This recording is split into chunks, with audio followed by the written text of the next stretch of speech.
Tuhan firman-Mu ajaib, kekal meski gunung menghilang. Tiada huruf yang gagal, tak terpatahkan siasat. Hidup seperti-Mu ya Allah, lebih dari emas. Aku bersaksi kitab-Mu, kitab yang suci. Mendengarkan firman-Mu, hibur hati yang luka. Terangilah langkahku kemanapun ku pergi. Biarkanlah firman-Mu berkuasa atasku. Ubahkanku, bebaskanku, ku mau menyenangkan-Mu. Tuhan firman-Mu ajaib, kekal meski gunung menghilang. Ubah dan bebaskan aku, mau menyenangkan-Mu. Salam pemirsa yang terkasih, menyambut Anda dimanapun Anda berada saat ini pada episode baru dari program pendalaman Alkitab Harian Semua Kitab Suci. Kita masih mempelajari kitab Mazmur dan kita telah sampai pada Mazmur pasal 91. Kepada semua orang yang mencari perlindungan dan pertolongan, Mazmur ini ditujukan kepada Anda secara pribadi. Kepada mereka yang sedang merasa terancam dan merasa tidak aman, dan takut akan bahaya di masa depan, Mazmur ini ditujukan kepada Anda secara pribadi. Jika Anda ingin menjamin diri Anda sendiri dan melindungi hidup Anda, Mazmur ini ditujukan kepada Anda secara pribadi. Oleh karena itu saya mendorong Anda untuk mengikuti pelajaran hari ini dan bukalah Alkitab Anda pada Mazmur pasal 91. Mari kita sambut tamu kita di studio, seorang pelayan Tuhan, Saudara Yosef Riyad. Selamat datang Saudara Terima kasih, Yosef. Saudara Riyad. Juga menyambut para hadirin sekalian, selamat datang semuanya. Saudara Yosef, saya ingin Anda mengulas dari Mazmur pasal 91.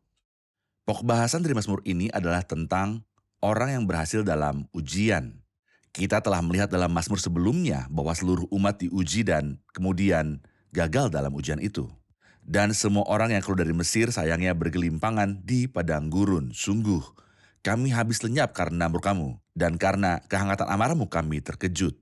Tapi kita melihat di sini seorang manusia, izinkan saya menyebutnya manusia kedua, seorang pribadi yang sama sekali berbeda dari jenis pribadi lainnya. Dan pribadi itu tentu saja adalah Tuhan Yesus Kristus. Dan oleh karena itu, Mazmur ini adalah salah satu Mazmur mesianik. Dan bukan hanya kita yang mengatakannya, tetapi bahkan iblis dalam pencobaan Kristus di padang gurun, Ia mengutip dari Mazmur ini. mengutip dari Mazmur ini dan menerapkannya kepada Kristus. Ya, dia adalah orang yang berhasil diuji.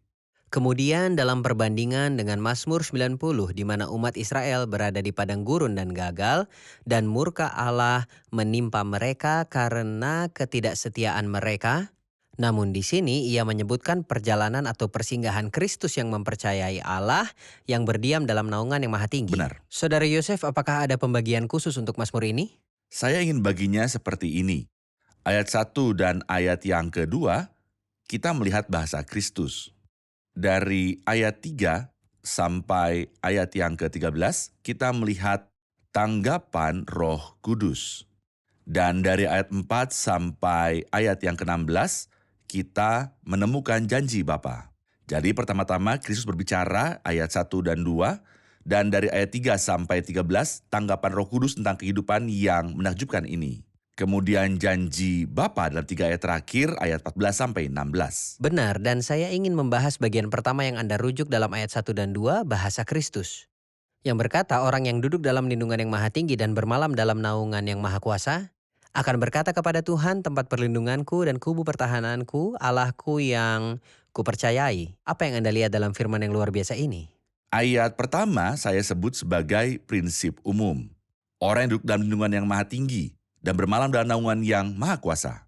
Dan saya tidak menemukan tempat berlindung yang lebih baik daripada tempat berlindung yang maha tinggi. Dan orang yang tinggal di tempat itu, tetapi ia juga tinggal di bawah naungan yang maha kuasa. Jika hidup ini singkat dan demikian kehidupan Kristus di bumi, dan demikian pula hidup kita di bumi juga singkat, yang diibaratkan seperti satu malam ia akan tinggal di bawah naungan yang maha kuasa. Dan betapa menakjubkan bagi manusia untuk tinggal di bawah naungan yang maha kuasa. Ini adalah prinsip umum.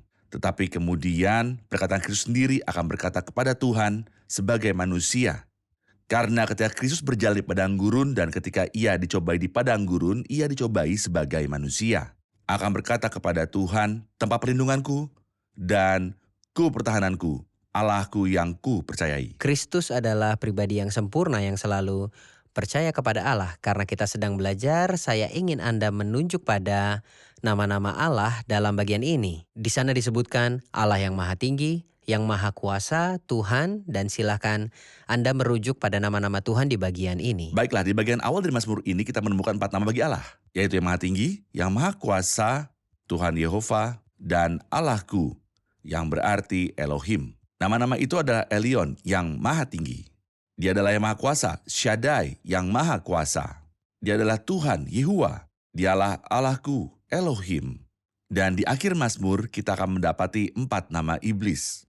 Dia adalah burung yang terbang, ular, singa, dan singa muda. Jadi ada 4 sebutan bagi musuh Allah. Dan ada 4 sebutan bagi Tuhan sendiri di awal Mazmur. Terima kasih, kita akan rehat sejenak dan kembali untuk menerima pertanyaan. Pemirsa yang terkasih, bertemu kembali setelah jeda berikut ini.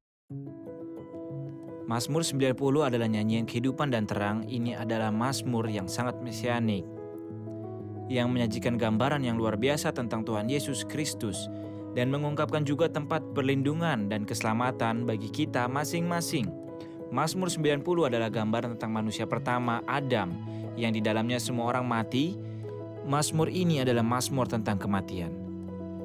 Adapun Mazmur 91 itu adalah gambaran Tuhan Yesus Kristus dari surga, dan itu adalah mazmur mesianik dan mazmur tentang kehidupan, bukanlah tentang kematian. Berkuasa atasku, ubahkanku, bebaskanku, ku mau menyenangkanmu. Tuhan firman-Mu ajaib, kami seluruhnya. Ubah dan bebaskan aku, mau menyenangkanmu. Kita kembali lagi para pemirsa yang terkasih, kita lanjutkan pelajaran kita dalam Mazmur 91. Apakah ada pertanyaan? Silakan. Ya, saya ingin bertanya tentang ayat 3 yang mengatakan dari jerat penangkap burung, dari penyakit sampar yang busuk, dan ayat 5 mengatakan kedahsyatan malam. Apa yang dimaksud dengan ini? Saudara Yosef, apa yang sebenarnya dimaksud dengan hal-hal yang mengancam dalam perjalanan? Tentu saja burung itu adalah iblis, pemangsa terbesar di dunia ini. Pemangsa selalu licik, dia tahu bagaimana cara menangkap mangsanya, mangsa mana yang dia inginkan untuk diburu. Setiap mangsa memiliki cara tertentu untuk Memiliki diburu. umpan. Ia memiliki umpan dan ia menyebutkan juga di sini tentang pemburu binatang ketika ia menangkapnya. Jadi setiap binatang memiliki cara khusus untuk ditangkap. Kita ingat dalam 2 Timotius pasal yang kedua dikatakan, dan dengan demikian mereka menjadi sadar kembali karena terlepas dari jerat iblis yang telah mengikat mereka pada kehendaknya. Iblis adalah penangkap yang ulung dan dia menaruh jerat di jalan. Tetapi di sini ia mengatakan bahwa Allah yang engkau percayai akan melepaskan engkau dari jerat si pemangsa. Namun ada masalah lain yang ia bicarakan. Penyakit sampar yang mematikan, dosa yang melekat erat. Dan ini adalah penyakit sampar. Anda tahu ketika ada wabah sampar di suatu negara, semua orang harus memperhatikan semuanya. Mencuci tangan sebelum makan dan mengambil tindakan pencegahan. Karena ada wabah penyakit, kita hidup di dunia yang penuh dengan wabah secara rohani. Dosa mengelilingi kita dari segala sisi. Tetapi jika Anda tinggal dalam naungan yang maha tinggi dan berada di bawah naungan yang maha kuasa, Anda akan dibebaskan dari penyakit sampar yang mematikan. Dia akan melindungi saya. Dia akan melindungi Anda. Baik. Maka penularnya adalah iblis, penyakit sampar yang mematikan adalah dosa. Ada juga kedahsyatan malam itu.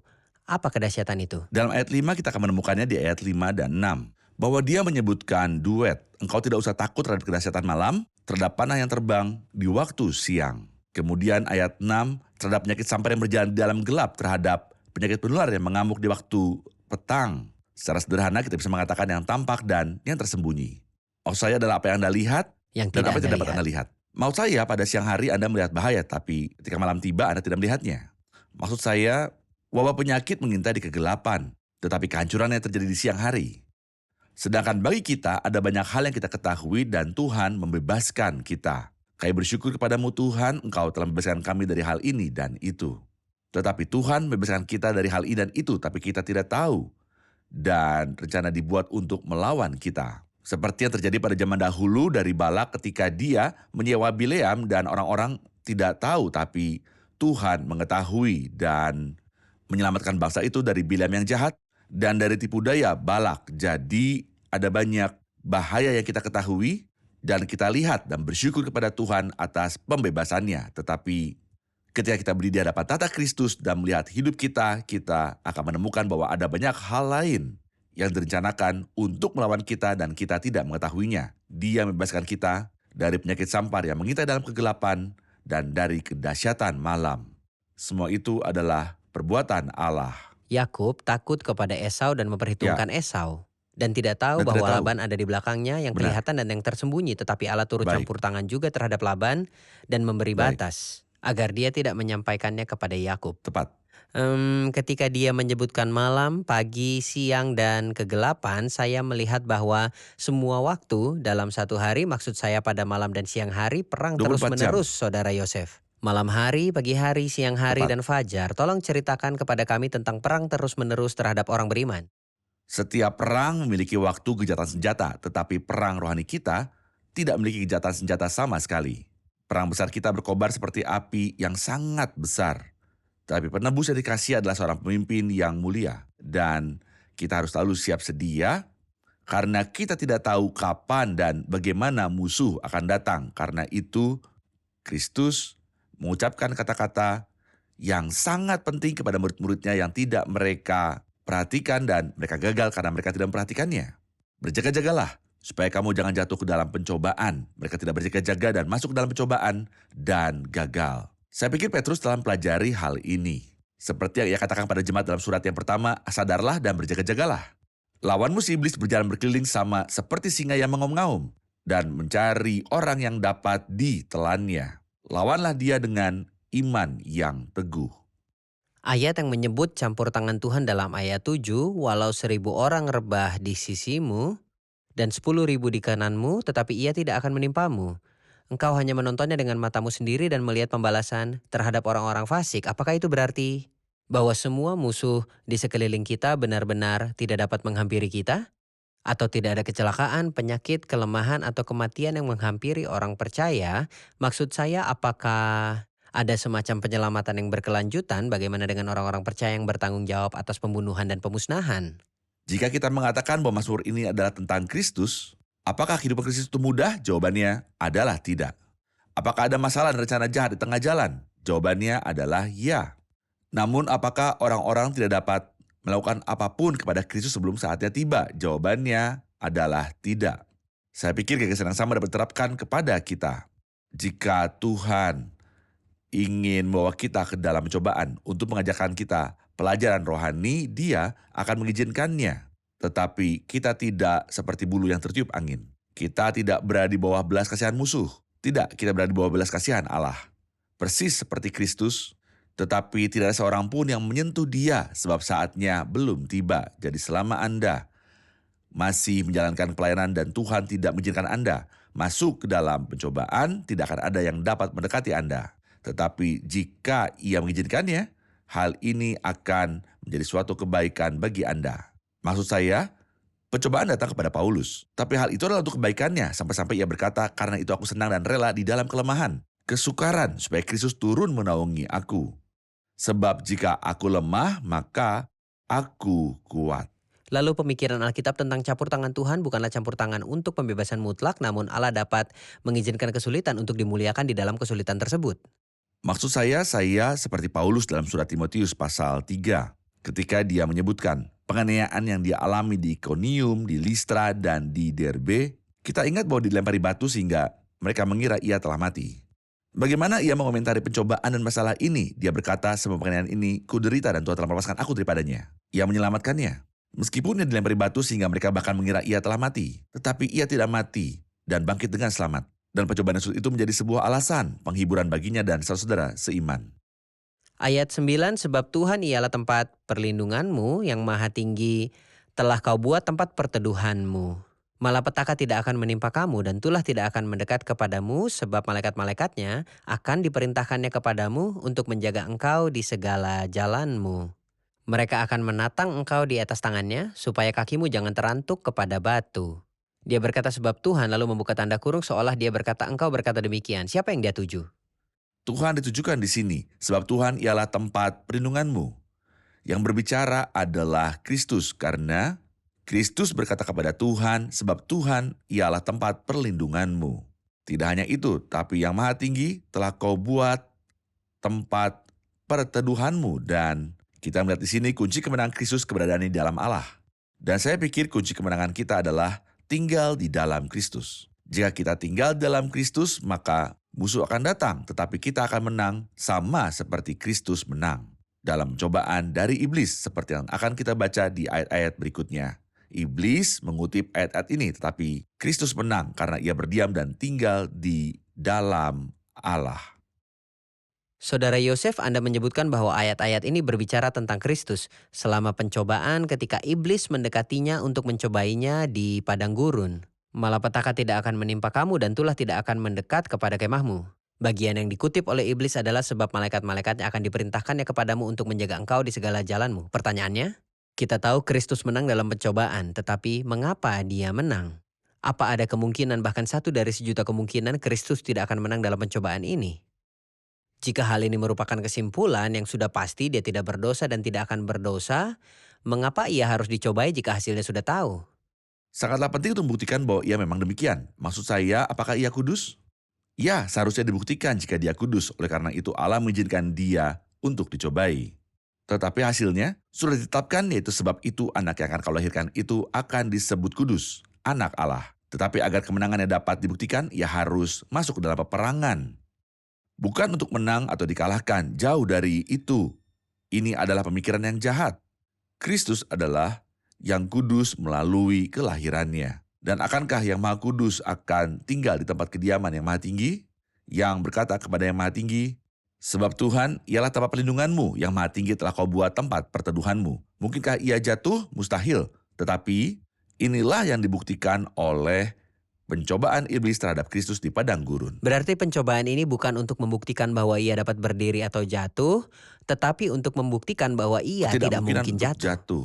Kita akan rehat sejenak untuk kembali dengan pertanyaan dari pemirsa. Pemirsa yang terkasih, kita akan kembali setelah jeda berikut ini. Bebaskanku, ku mau menyenangkanmu. Tuhan firman-Mu ajaib, kekal seluruhnya. Ubah dan bebaskan aku, mau menyenangkanmu. Pemirsa yang terkasih, kita kembali untuk melanjutkan pelajaran kita tentang Mazmur 91 dan sekarang kita menerima pertanyaan dari pemirsa. Ayat 11 mengatakan sebab malaikat-malaikatnya akan diperintahkannya kepadamu untuk menjaga engkau di segala jalanmu. Apakah perkataan ini ditunjukkan untuk Kristus atau bisa juga untuk kita? Apa ada hubungannya antara malaikat dan kita? Dapatkah kita berbicara dengan mereka? Mari kita jawab saudara Yosef. Ayat ini mengatakan sebab malaikat-malaikatnya akan diperintahkannya kepadamu. Siapakah yang dimaksud dengan kamu? Dia yang berkata sebab Tuhan ialah tempat perlindunganmu yang Maha Tinggi. Telah kau buat tempat perteduhanmu. Jadi saya pikir penerapan ayat ini dapat diperluas tidak hanya untuk Kristus, tetapi bagi siapa saja yang menaruh percaya kepada Tuhan. Maksud saya adalah pada akhir pasal 1 surat Ibrani. Ia berkata tentang para malaikat, bukankah mereka semua adalah roh-roh yang melayani, yang diutus untuk melayani mereka yang harus memperoleh keselamatan? Ya, para malaikat melayani orang-orang kudus. Dan kita tidak akan tahu seberapa banyak para malaikat melayani kita kecuali kita sampai di surga. Orang-orang kudus itu anak-anak Allah. Semua anak-anak Allah. Tetapi adalah sebuah kesalahan besar apabila kita berkomunikasi dengan malaikat atau berdoa kepada malaikat, doanya dapat ditujukan kepada Allah. Dan saya meminta kepada Allah dan Allah tidak mintanya. Maksud saya, bagaimana Elisa berdoa? Tuhan kirimkanlah malaikat, atau apakah dia berbicara pada malaikat, wahai malaikat tolonglah aku. Atau dia berdoa kepada Tuhan untuk membuka mata anak muda itu dan dia melihat bahwa gunung itu penuh dengan kuda-kuda dan kereta-kereta api. Jadi saya berdoa agar Tuhan mengirim saya seorang malaikat seperti yang telah ia lakukan pada Daniel. Atau dia akan mengirim saya 2 malaikat seperti dengan Lot. Atau dia akan mengirim saya tentara seperti dengan Elisa. Atau dia akan mengirim saya 2 tentara seperti dengan Yakub. Tuhan itu Maha Kuasa. Tapi aku berkomunikasi dengan Tuhan, dengan Bapakku, bukan dengan para malaikat untuk mencari perlindungan dan penjagaan mereka meskipun ini adalah peran mereka dalam periode yang bersamaan. Ini perintahnya karena engkau telah berkata sebab Tuhan ialah tempat perlindunganmu, sebab malaikat-malaikatnya akan diperintahkannya Perintah. kepadamu. Saya Benar. arahkan doa saya kepada Tuhan. Saya mencari Benar. perlindungan darinya, dia akan memerintahkan malaikat-malaikatnya untuk datang dan melayani Baiklah. saya. Jadi dapat dikatakan ada peran bagi para malaikat untuk melayani orang-orang beriman. Benar. Saudara Yosef, ketika kita sampai pada bagian ketiga saat Anda membagi Mazmur 1 dan 2 adalah bahasa Kristus. Dari 3 sampai 13 adalah bahasa Roh Kudus. Di sini disebutkan, janji Bapa yang tertulis dalam ayat 14, sungguh hatinya melekat kepadaku, maka aku akan meluputkannya. Aku akan membentenginya sebab ia mengenal namaku. Bila ia berseru kepadaku, aku akan menjawab, aku akan menyertai dia dalam kesesakan. Aku akan meluputkannya dan memuliakannya, dengan panjang umur akan kukenyangkan dia. Akan kuperlihatkan kepadanya keselamatan daripadaku. Bagaimana menurut Anda? Saya melihat di dalamnya ada jawaban untuk Mazmur 90. Karena Mazmur 90 diakhiri dengan 7 kali lipat permohonan. Dan Mazmur 91 diakhiri dengan 7 kali lipat janji. Mengenai Mazmur pasal 90, sesungguhnya kehidupan manusia itu sangatlah singkat. Mengenai Mazmur 91, dengan panjang umur akan kukenyangkan dia. Mengenai Mazmur 90, mereka membuat Allah murka. Mereka melakukan dosa dan membuat dia marah. Mengenai Mazmur 91, ia mengasihi Allah sehingga ia membebaskannya. Perhatikan apa yang dia katakan dalam 7 janji. 1, karena ia berkata teguh padaku dalam kasih. Pertama, aku akan melepaskan dia. 2, aku akan membentenginya sebab ia mengenal namaku. 3, bila ia berseru kepadaku, aku akan menjawab. 4, aku akan meluputkannya. 5, memuliakannya. 6, dengan panjang umur akan kukenyangkan dia. Dan yang terakhir, ku perlihatkan kepadanya keselamatan daripadaku. Mengapa semua itu sungguh hatinya melekat kepadaku? Jadi apa itu dari saya dan dari setiap orang salah yang mengasihi Tuhan agar kita berpegang teguh kepada Tuhan. Jadi saya tidak hanya takut kepadanya, mendekat kepadanya dengan ketakutan, tetapi mengasihi dia, berpegang teguh kepadanya seperti yang dikatakan tentang Yonatan, misalnya ketika Daud habis berbicara kepada Saul. Berpadulah jiwa Yonatan dengan jiwa Daud dan Yonatan mengasihi dia seperti jiwanya sendiri. Kita harus mengasihi Kristus seperti diri kita sendiri, bahkan lebih dari diri kita sendiri. Saat ia berkata, aku akan menyertai dia dalam kesesakan, aku akan meluputkannya dan memuliakannya. Maksud saya ini perspektif yang beda. Seringkali kita membayangkan Allah membebaskan kita dari kesulitan dan tidak mengizinkan kita Ya. mengalami kesulitan. Namun saat kita baca ia mengizinkan kesusahan dan tidak menyertai kita dalam kesusahan, ini perspektif yang perlu Anda berikan komentar. Ya, baiklah. Allah menjadikan kesusahan, ya. Dan ada pembalasan di dalam kesusahan. Pembebasan dari kesusahan. Dan pembebasan melalui kesusahan. Dan ketiganya dipertemukan dalam kisah indah yang disebutkan dalam Kisah Para Rasul 16, kelepasan dan kesukaran. Mereka berada dalam penjara tapi muji Tuhan. Inilah kelepasan dan kesukaran. Anda sakit tapi bersuka cita. Anda berada dalam cobaan tapi melampaui pencobaan itu. Kemudian pembebasan dari kesulitan karena Tuhan membebaskan Paulus dan Silas dari penjara. Gempa bumi terjadi dan pengampunan dilakukan di pagi hari, jadi pembebasan dari masalah. Tetapi mengapa Tuhan mengizinkan untuk menyertai kita kemudian membebaskan kita? Mengapa hal itu terjadi di awal? Karena ada kelepasan melalui Melaluinya. kesusahan yang berarti Tuhan itu bijaksana. Dia mengizinkan saya masuk ke dalam pencobaan demi berkat bagi orang lain. Dan dia menyertai saya dalam pencobaan sehingga saya tidak merasakan kesulitannya. Dan dia menyertai saya di akhir dan membawa saya ke tempat yang luas di mana tidak ada kesesakan. Kita juga ingat peristiwa 3 orang yang berada di dalam perapian. Benar. Dia tidak membebaskan mereka dari perapian, namun mereka Tepat. masuk ke dalam kesulitan dan dia menyertai mereka. Yang keempat yang seperti anak dewa. Dan Kristus tetap tinggal sampai ia datang, hadir bersama mereka yang berada dalam kesulitan di tengah-tengah Benar. kesusahan. Benar. Tuhan berkati Saudara Yosef, kita akan ulas episode kali ini bersama para hadirin. Apa yang kita dapat pelajari hari ini? Kita melihat saat ini bahwa kejahatan mengepung kita di mana-mana dan musuh kebaikan menyerang dengan sangat kuat. Saya tidak punya solusi selain berlindung di bawah naungan Tuhan yang maha tinggi. Jika perang kita melawan iblis adalah setiap saat, siang dan malam, kita memiliki perlindungan dari yang maha tinggi. Sungguh hatinya melekat kepadaku, maka aku akan meluputkannya, aku akan membentenginya sebab ia mengenal namaku. Rahasia kemenangan kita ada dalam Kristus Yesus. Saya senang sekali bahwa Allah membebaskan kita dari kesulitan yang kita lihat dan tidak dapat kita lihat. Jadi ketika ada doa tidak jawab, saya harus tahu bahwa Allah bekerja untuk kebaikan saya. Adalah hal yang luar biasa bahwa Kristus selalu menyertai saya pada saat saya mengalami kesulitan. Dia dapat membebaskan saya dari hal itu di dalamnya atau melaluinya. Perasaan ini memberikan rasa aman pada saya. Ada gencatan senjata dalam kebanyakan perang, namun tidak ada gencatan senjata dalam perang rohani. seperti yang telah kita lihat dalam siang maupun dalam gelapnya malam. Tetapi Allah menyertai kita sepanjang waktu dan melindungi kita dari hal-hal yang kita lihat maupun yang tidak dapat kita lihat. Terima kasih, Tuhan berkati. Terima kasih Saudara Yosef, Tuhan berkati. Pemirsa yang terkasih, janji Tuhan untuk Anda, bila ia berseru kepadaku, aku akan menjawab, aku akan menyertai dia dalam kesesakan. Aku akan meluputkannya dan memuliakannya, dengan panjang umur akan kukenyangkan dia dan akan kuperlihatkan kepadanya keselamatan daripadaku. Tuhan ada untukmu, Tuhan bersamamu. Dia bisa mengizinkan beberapa masalah, tapi jika dia izinkan engkau mengalami kesulitan, dia tidak akan meninggalkan engkau, dia menyertai engkau dalam kesesakan. Ia dapat melepaskan engkau dari kesesakan dan menyertai engkau dalam kesukaran. Juga dapat menyelamatkan dalam kesesakan. Maksud saya, berapa banyak orang di sekitar Anda ketika mereka melihat Anda sabar dan bersyukur dalam kesulitan, ketika mereka melihat Anda bersukacita dan merasakan keberadaan Tuhan bersama Anda dalam kesulitan, orang-orang itu dikuatkan dan mengenal Tuhan. Orang-orang itu terhibur dengan penghiburan yang Tuhan berikan kepadamu. Karena itu ketika mengalami kesulitan jangan menyerah. Katakan kepada Tuhan, buka mataku Tuhan agar aku dapat melihat Engkau bersamaku. Buka mataku untuk melihat penyertaan-Mu padaku. Aku akan menyertai dia dalam kesesakan. Aku akan meluputkannya dan memuliakannya. Berapa banyak orang yang akan diberkati melalui kesabaran Anda dan ucapan syukur Anda dalam kesulitan. Karena itu jangan buang keyakinan Anda yang memiliki pahala yang sangat besar. Sampai jumpa di episode berikutnya dan Tuhan memberkati Anda.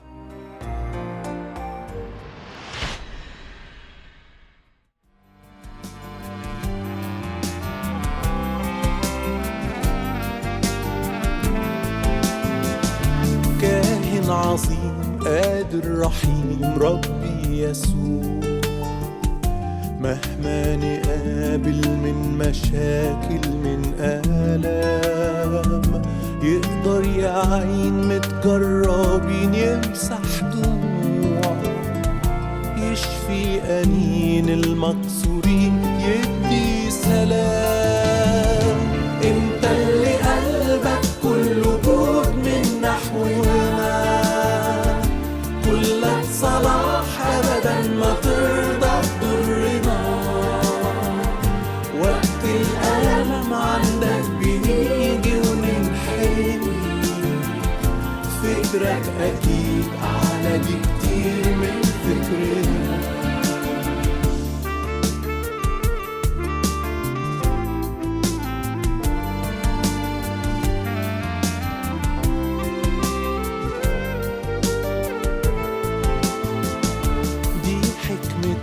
نخضع لأمرك يا حبيب انت الحكيم فوق العقول طرقك يا رب بعد السفر لازم يروح بيته الغريب وانت رفيق للي في سفر وأحن أب انت اللي قلبك كله جود من نحونا كلك صلاح أبدا ما ترضى تضرنا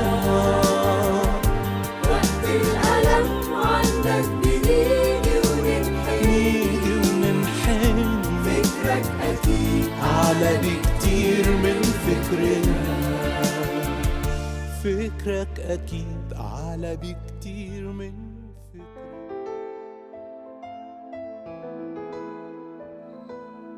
Tuhan firman-Mu ajaib kekal meski gunung menghilang. Tiada huruf yang gagal tak terpatahkan sia-sia. Hidup seperti-Mu ya Allah lebih dari emas. Aku bersaksi kitab-Mu, kitab yang suci. Mendengarkan firman-Mu, hibur hati yang luka.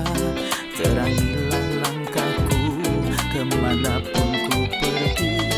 Biarkanlah firman-Mu berkuasa atasku. Ubahkanku, bebaskanku, ku mau menyenangkan-Mu. Tuhan firman-Mu ajaib, kekal meski ubah dan bebaskan aku.